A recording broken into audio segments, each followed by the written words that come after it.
ಇದರಲ್ಲಿ ಯಾವುದೇ ಬಣ ರಾಜಕೀಯ ಇಲ್ಲ. ಹಾಗಾಗಿ ಯಾರಿಗೂ ಓಲೈಸ್ತಕ್ಕಂಥದ್ದು ಅವೆಲ್ಲ ಇದು ಮಾಧ್ಯಮದ ಕಟ್ಟುಕತೆ ಅಂತ ನನ್ನ ಭಾವನೆ.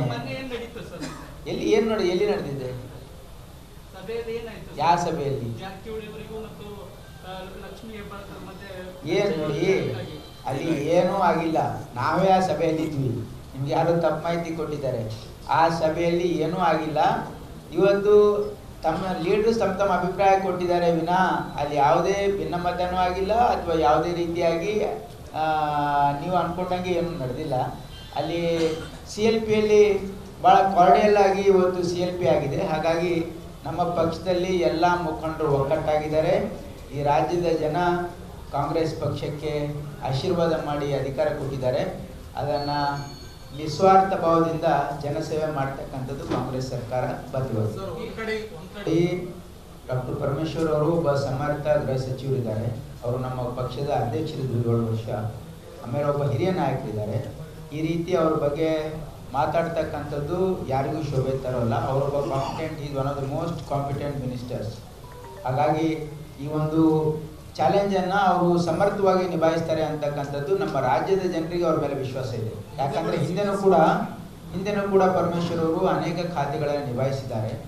ಒಬ್ಬ ಕಳಂಕ ರಹಿತ, ಒಬ್ಬ ಒಳ್ಳೆಯ ನಾಯಕ ಅಂತಕ್ಕಂಥ ಹೆಸರು ಮಾಡಿದ್ದಾರೆ ಪರಮೇಶ್ವರ್ ಅವರು.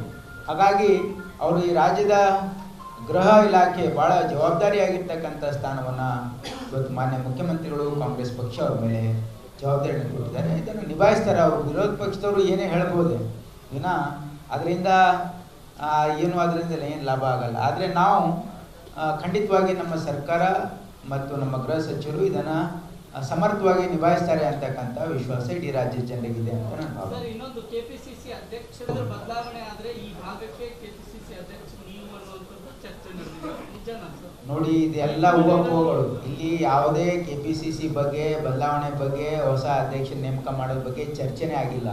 ಇದೆಲ್ಲ ಬರೀ ಊಹಾಪೋಹಗಳು ನಡೀತಾ ಇದೆ. ಹಾಗಾಗಿ ನಾವು ಯಾವುದು ಆಕಾಂಕ್ಷೆನೂ ಇಲ್ಲ, ಯಾವುದು ಅಪೇಕ್ಷೆನೂ ಪಟ್ಟಿಲ್ಲ ನಮ್ಮ ಜೀವನದಲ್ಲಿ. ಹಾಗಾಗಿ ನಾವಂತೂ ಯಾವುದು ಇದು ಏನೋ ಊಹಾಪೋಹಗಳು ನಡೀತಾ ಇದೆ ವಿನಾ ಇದಕ್ಕೆ ಹುರುಳಿಲ್ಲ ಈ ಮಾತಲ್ಲಿ.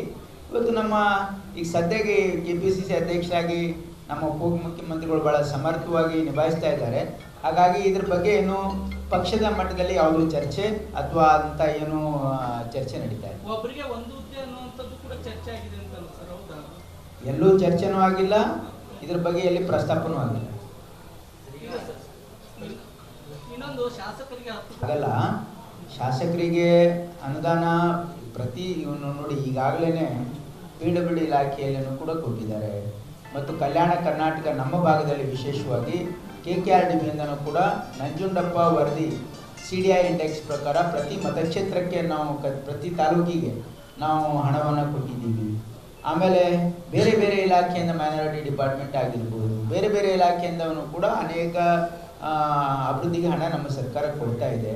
10 ಕೋಟಿ ಇದು RDPR ಮುಖಾಂತರ ಗ್ರಾಮೀಣ ರಸ್ತೆಗಳ ಹೆಚ್ಚಿನ ಮಳೆ ಆಗಿರ್ತಕ್ಕಂಥ ಒಂದು ಹಿನ್ನೆಲೆಯಲ್ಲಿ ಭಾಳಷ್ಟು ಶಾಸಕರು ಮಾನ್ಯ ಮುಖ್ಯಮಂತ್ರಿಗಳಿಗೆ ಅರ್ಜಿಯನ್ನು ಕೊಟ್ಟಿದ್ದಾರೆ. ಏನಂದರೆ ನಮ್ಮ ಕ್ಷೇತ್ರದಲ್ಲಿ ಗ್ರಾಮೀಣ ರಸ್ತೆಗಳ ಸ್ವಲ್ಪ ಭಾರಿ ಮಳೆ ಆಗಿರೋದ್ರಿಂದ ಇಲ್ಲಿ ರಸ್ತೆ ಹದಗೆಟ್ಟಿವೆ, ಅದಕ್ಕೆ ವಿಶೇಷ ಅನುದಾನ ಕೊಡಬೇಕು ಅಂತ ಕೇಳಿರೋದ್ರಿಂದ ಮಾನ್ಯ ಮುಖ್ಯಮಂತ್ರಿಗಳು ಭಾಳ ಔದಾರ್ಯತೆಯಿಂದ ಎಲ್ಲ ಮತಕ್ಷೇತ್ರಕ್ಕೆ, ಅಂದರೆ ಈ ರಾಜ್ಯದ 180ಕ್ಕಿಂತ ಜಾಸ್ತಿ ಗ್ರಾಮೀಣ ಮತಕ್ಷೇತ್ರಕ್ಕೆ, ಪ್ರತಿ ಗ್ರಾಮೀಣ ಮತಕ್ಷೇತ್ರಕ್ಕೆ 10 ಕೋಟಿ ರೂಪಾಯಿ ಗ್ರಾಮೀಣ ರಸ್ತೆಗಳಿಗೆ ಕೊಟ್ಟಿದ್ದಾರೆ.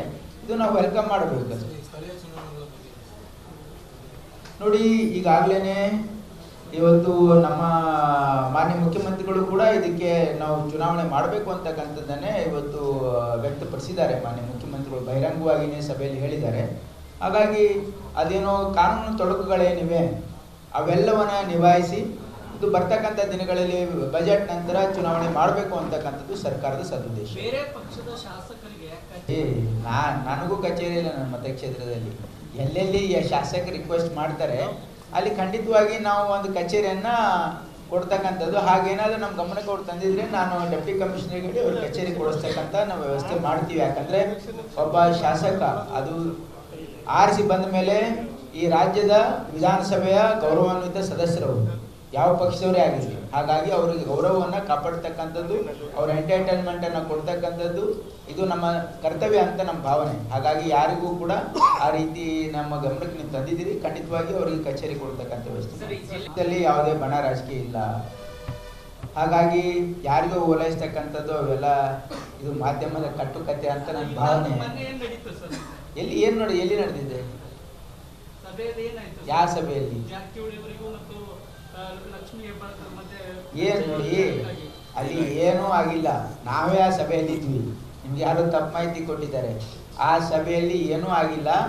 ಇವತ್ತು ತಮ್ಮ ಲೀಡರ್ಸ್ ತಮ್ಮ ಅಭಿಪ್ರಾಯ ಕೊಟ್ಟಿದ್ದಾರೆ ವಿನಾ ಅಲ್ಲಿ ಯಾವುದೇ ಭಿನ್ನಮತನೂ ಆಗಿಲ್ಲ ಅಥವಾ ಯಾವುದೇ ರೀತಿಯಾಗಿ ನೀವು ಅಂದ್ಕೊಂಡಂಗೆ ಏನೂ ನಡೆದಿಲ್ಲ. ಅಲ್ಲಿ CLPಯಲ್ಲಿ ಭಾಳ ಕಾರ್ಡಿಯಲ್ ಆಗಿ ಇವತ್ತು CLP ಆಗಿದೆ. ಹಾಗಾಗಿ ನಮ್ಮ ಪಕ್ಷದಲ್ಲಿ ಎಲ್ಲ ಮುಖಂಡರು ಒಗ್ಗಟ್ಟಾಗಿದ್ದಾರೆ. ಈ ರಾಜ್ಯದ ಜನ ಕಾಂಗ್ರೆಸ್ ಪಕ್ಷಕ್ಕೆ ಆಶೀರ್ವಾದ ಮಾಡಿ ಅಧಿಕಾರ ಕೊಟ್ಟಿದ್ದಾರೆ. ಅದನ್ನು ನಿಸ್ವಾರ್ಥ ಭಾವದಿಂದ ಜನಸೇವೆ ಮಾಡ್ತಕ್ಕಂಥದ್ದು ಕಾಂಗ್ರೆಸ್ ಸರ್ಕಾರ ಬದ್ಧವಾಗಿದೆ.